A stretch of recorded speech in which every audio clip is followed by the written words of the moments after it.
The morning sun hung low over the quiet highway as Daniel drove his aging van toward the city. His 3 daughters sat in the back, identical in face yet different in personality. Lily hummed softly, Emma watched clouds, and Sophie read a picture book. Since their mother passed away, Daniel lived only for them. Money had been tight for years. Daniel worked nights fixing generators and spent days cooking, cleaning, and helping with homework. Exhaustion followed him everywhere, but he never complained. The girls believed their father could fix anything, even broken toys and scraped knees. He smiled often, hiding worry about overdue rent. Traffic was thin that morning. Suddenly, Sophie pressed her face against the window and shouted, "Daddy, someone is lying on the road!" Daniel slowed instantly.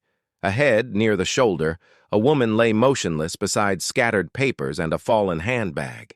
Cars passed without stopping. Daniel's heart tightened painfully. He pulled over despite fear and uncertainty. The girls watched quietly as he ran toward the woman.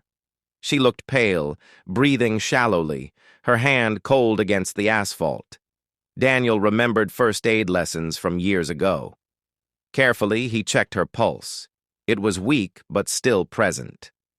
Emma brought a small water bottle from the van. Daniel gently supported the woman's head while Lily called emergency services using his phone. Sophie held her father's arm tightly, frightened but brave. After a moment, the woman coughed faintly. Her eyelids trembled but remained closed.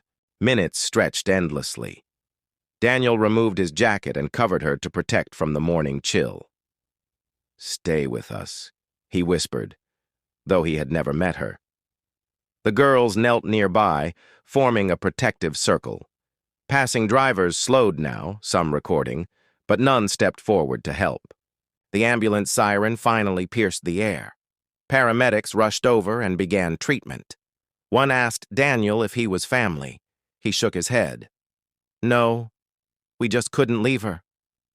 The paramedic nodded, impressed. They placed the woman onto a stretcher. Her fingers suddenly gripped Daniel's wrist.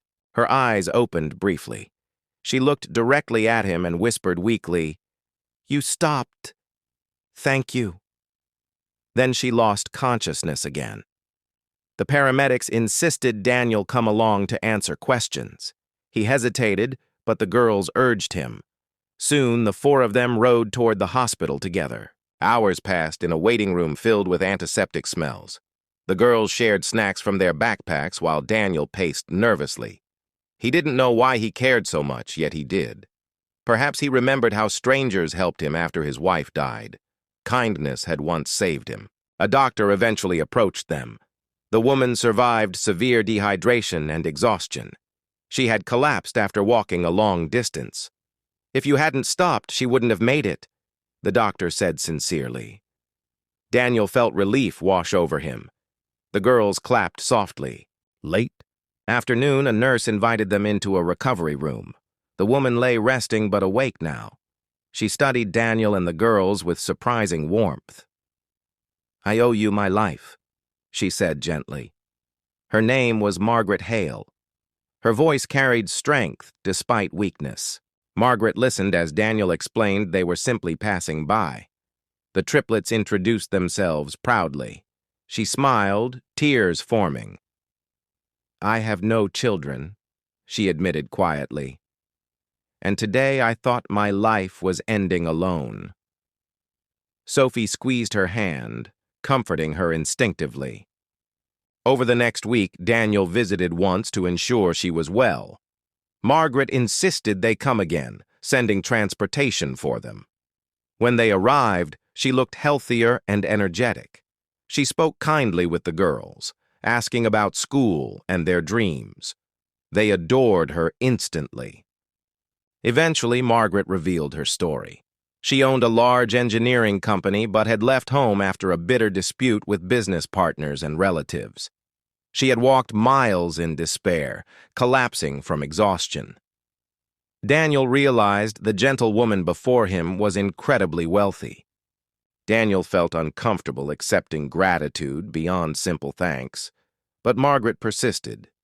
"You gave me something money never could," she said. "You reminded me humanity still exists." She asked about his work and living conditions. He hesitated but answered honestly about struggles. Weeks later, Daniel received an unexpected letter. Inside was an invitation to visit Margaret's office. Nervously, he went, leaving the girls at school. When he arrived, staff greeted him respectfully. Margaret met him personally, smiling warmly. She offered him a maintenance supervisor position at her company. Daniel was stunned. The job included stable salary, health insurance, and schooling support for the triplets. He tried to refuse, worried about charity. Margaret shook her head. "This isn't charity. I need someone trustworthy. You proved who you are on that roadside." He accepted cautiously. Life slowly transformed. The girls transferred to a better school and gained new friends. Daniel worked reasonable hours and finally slept peacefully at night. Laughter returned to their home, something missing since his wife passed away years before. Margaret became a regular visitor. She attended school events and birthday parties, bringing small, thoughtful gifts. The triplets began calling her Grandma Maggie. Daniel noticed joy in her eyes whenever they hugged her. She found the family she never had. One evening, Margaret confessed the roadside moment changed her perspective entirely. She canceled harmful business deals and launched charity programs helping struggling parents. Daniel realized a single act of compassion had rippled outward, touching hundreds of lives beyond their own small family. On the anniversary of that day, they returned to the same roadside. Flowers rested near the shoulder as the girls held Daniel's hands. Margaret stood beside them quietly.